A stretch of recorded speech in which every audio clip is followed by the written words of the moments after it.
ദൈവം ഇവിടെ മനുഷ്യനെ സൃഷ്ടിച്ചത് സാത്താനെ പരാജയപ്പെടുത്താനാണ്. ഇന്ന് ആ മനുഷ്യൻ അവന്റെ സൈഡ് നിന്നുകൊണ്ട് ദൈവത്തിന്റെ പ്രവർത്തനങ്ങളെ തടസ്സപ്പെടുത്തുന്നവനാണ്. ഇനി ദൈവം നമ്മുടെ ഛായയിലും നമ്മുടെ സാദൃശ്യത്തിലും നമുക്ക് മനുഷ്യനെ സൃഷ്ടിക്കാം എന്ന് പറഞ്ഞതിന് ശേഷം അടുത്ത വചനം പറയുന്നു, അങ്ങനെ ദൈവം അവന്റെ ഛായയിലും അവന്റെ സാദൃശ്യത്തിലും സൃഷ്ടിച്ചു. ആദ്യത്തെ വാക്ക് നമ്മുടെ എന്ന് പറയുമ്പോൾ അവിടെ ഒന്നിൽ കൂടുതൽ ആൾക്കാരുണ്ട്. ദൈവത്തിൽ 3 ആൾക്കാരുണ്ട്. പിതാവും പുത്രനും പരിശുദ്ധാത്മാവും പറയുന്നു, നമുക്ക് നമ്മുടെ ഛായയിലും നമ്മുടെ സാദൃശ്യത്തിലും മനുഷ്യനെ സൃഷ്ടിക്കാം. എന്നിട്ട് വചനം പറയുന്നു, അങ്ങനെ ദൈവം അവന്റെ ഛായയിലും. അപ്പൊ അവിടെ വന്നപ്പോൾ ഒരു വ്യക്തിയേ ഉള്ളൂ, അവന്റെ ഛായ. ആ ഛായയാണ് യേശുവിന്റെ ഛായ. യേശുവിന്റെ ഛായയിലും യേശുവിന്റെ സാദൃശ്യത്തിലുമാണ് ദൈവം മനുഷ്യനെ സൃഷ്ടിച്ചത്. ദൈവത്തെ സംബന്ധിച്ച് മനുഷ്യൻ വളരെ വിലപ്പെട്ടതാണ്. അതുകൊണ്ട് തന്നെ ദൈവം പറഞ്ഞു, മനുഷ്യൻ ഒറ്റയ്ക്കായിരിക്കുന്നത് നല്ലതല്ല, അവനൊരു സഖിയെ ആവശ്യമുണ്ട്. അതുകൊണ്ട് ദൈവം സൃഷ്ടിച്ച അനേകം സൃഷ്ടികളെ അവന്റെ മുമ്പിൽ കൊണ്ട് നിർത്തി അവന് ഒരു തുണയായിട്ട്, ഒരു സഖിയായിട്ട് ചേരുമോ എന്നറിയാൻ വേണ്ടി. ഒന്നും അവന് ഇണങ്ങുന്നില്ല. അങ്ങനെ വന്നപ്പോൾ ദൈവം മനുഷ്യനെ ഉറക്കിക്കിടത്തിയതിന് ശേഷം പുരുഷന്റെ ഒരു വശത്തു നിന്നും അവന്റെ വാരിയലെടുത്താണ് സ്ത്രീയെ കൊടുക്കുന്നത്. സ്ത്രീയെ ദൈവം മണ്ണിൽ നിന്നും സൃഷ്ടിച്ചതായിട്ട് വചനം പറയുന്നില്ല. മണ്ണിൽ നിന്നും മെനഞ്ഞെടുത്തത് പുരുഷനെ മാത്രം. ഈ പുരുഷനൊരു സഖി ഉണ്ടാകാൻ വേണ്ടി പുരുഷനിൽ നിന്നുമാണ് സ്ത്രീയെ എടുത്തത്, അവന് സഖിയായിട്ട്.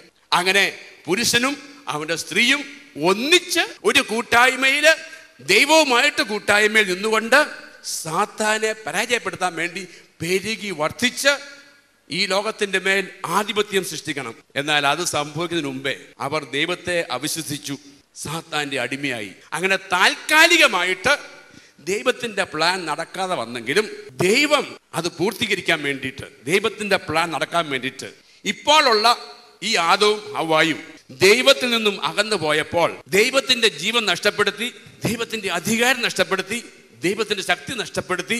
ഇപ്പോഴത്തെ ആദവും ഹവ്വായും അവന്റെ സന്തതികളും ദൈവത്തെ സംബന്ധിച്ച് അവിടുത്തെ പ്ലാൻ നിർവഹിക്കുക അസാധ്യം. അവരെ കൊണ്ട് ഒന്നിനും കൊള്ളുകയില്ല. അതുകൊണ്ട് ദൈവം എന്ത് ചെയ്തു? രണ്ടാമതൊരാദത്തിനെ ഇങ്ങോട്ട് അയച്ചു.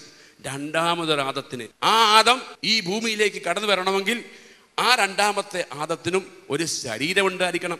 കാരണം ദൈവത്തിന്, ഞാൻ പറഞ്ഞു, ദൈവം ആത്മാവാണ്. ദൈവത്തിന് ഈ ഭൂമിയിൽ വരാൻ ഒരു ശരീരം വേണം. ഈ രണ്ടാമത്തെ ആദവും ഹവ്വായുടെയും ഛായയിൽ സൃഷ്ടിക്കപ്പെട്ട പുരുഷന്റെ ഇച്ഛയിൽ നിന്നും ജനിച്ചിരുന്നെങ്കിൽ രണ്ടാമത്തെ ആദവും പാപിയായിട്ട് ജനിച്ചേനെ, ശപിക്കപ്പെട്ടവനായിട്ട് ജനിച്ചേനെ. അതിനാൽ സ്വർഗത്തിൽ നിന്ന് നേരിട്ട് പരിശുദ്ധാത്മാവിന്റെ ശക്തിയാൽ ഒരു സ്ത്രീയുടെ ഉദരത്തിൽ, പുരുഷന്റെ ഇച്ഛയിൽ നിന്നല്ല, പുരുഷന്റെ യാതൊരു സ്പർശനവും ഏൽക്കാതെ സ്വർഗത്തിൽ നിന്ന് നേരിട്ട് ഒരു സ്ത്രീയിലെ ഗർഭപാത്രത്തിൽ യേശുവിനെ വെച്ചു. അങ്ങനെ അവൻ മനുഷ്യനായിട്ട് കടന്നു വന്നു. ഈ രണ്ടാമത്തെ ആദത്തിനും ആദ്യത്തെ ആദത്തിന്റെ സ്വതന്ത്ര മനസ്സുണ്ട്. അവൻ അനുസരിക്കാനും അനുസരിക്കാതിരിക്കുവാനും തീരുമാനമെടുക്കാനുള്ള കഴിവുണ്ട്. എന്നാൽ ആദ്യത്തെ ആദം അവന്റെ സ്വതന്ത്ര മനസ്സ് ഉപയോഗിച്ച് ദൈവത്തെ തിരസ്കരിച്ചു, ദൈവത്തെ ധിക്കരിച്ചു. ദൈവകൽപ്പനകൾ അവൻ അനുസരിച്ചില്ല. അതിന്റെ ഫലം അവൻ അനുഭവിക്കുക. രണ്ടാമത്തെ ആദത്തിനും വേണമെങ്കിൽ അത് ചെയ്യാമായിരുന്നു. ആ മരുഭൂമിയിലെ പരീക്ഷണത്തിൽ പിശാച് പറഞ്ഞു, ഇത് മുഴുവൻ നിനക്ക് തന്നേക്കാം, നീ എന്തിനു കുരിശേ കയറുന്നു, എന്നെ ഒന്ന് ആരാധിച്ചാൽ ഇപ്പോൾ തന്നേക്കാം. അപ്പോഴൊക്കെ യേശു പറഞ്ഞു, ഇങ്ങനെ എഴുതപ്പെട്ടിരിക്കുന്നു, നിന്റെ ദൈവമായ കർത്താവിനെ മാത്രമേ ആരാധിക്കൂ. ഓരോ പ്രലോഭനം വന്നപ്പോഴും യേശു ദൈവത്തിന്റെ വചനമാണ് പറഞ്ഞത്. ഇങ്ങനെ എഴുതപ്പെട്ടിരിക്കുന്നു, ഇങ്ങനെ എഴുതപ്പെട്ടിരിക്കുന്നു. അങ്ങനെ ദൈവത്തിന്റെ വചനത്തെ മുറുകെ പിടിച്ചുകൊണ്ട് അവൻ ദൈവത്തോടുള്ള അനുസരണയില്, വിധേയത്വത്തിൽ അവൻ വളർന്നു. അനുസരണമുള്ളവനായിട്ട്, കുരിശു മരണം വരെ അനുസരണമുള്ളവനായിട്ട്. അതുകൊണ്ട് ഈ പഴയ മനുഷ്യന്റെ, ഈ ആദത്തിന്റെ ഈ പാപവും അവന്റെ ശാപവും അവന്റെ രോഗവും അവന്റെ പ്രശ്നങ്ങളും എല്ലാം യേശുവിന്റെ മേൽ ചുമത്തി.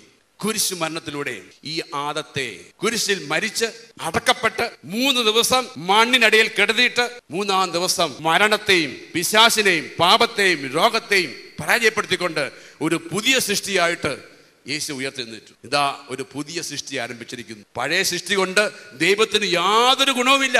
അതുകൊണ്ട് ഇനി ഒരു പുതിയ സൃഷ്ടി ആവശ്യമാണ്. അതുകൊണ്ടാണ് ആ പഴയ സൃഷ്ടിയെ ഈ കുരിശിൽ മരിച്ച് അടക്കപ്പെട്ട് ആ കുരിശ് മരണത്തിലൂടെ അതിനെ നശിപ്പിച്ചിട്ട് യേശു ഒരു പുതിയ സൃഷ്ടിയായി. ഇത് പൗലോസിന് മനസ്സിലായതുകൊണ്ടാണ് പറഞ്ഞത്, ഇനിമേൽ ഞങ്ങൾ ക്രിസ്തുവിനെ മാനുഷികമായ രീതിയിൽ കാണുകയില്ല. കാരണം യേശു ക്രിസ്തുവിലായിരിക്കുന്നവൻ ഒരു പുതിയ സൃഷ്ടിയാണ്. പഴയത് കടന്നുപോയി, ഇതാ പുതിയത് വന്നിരിക്കുന്നു.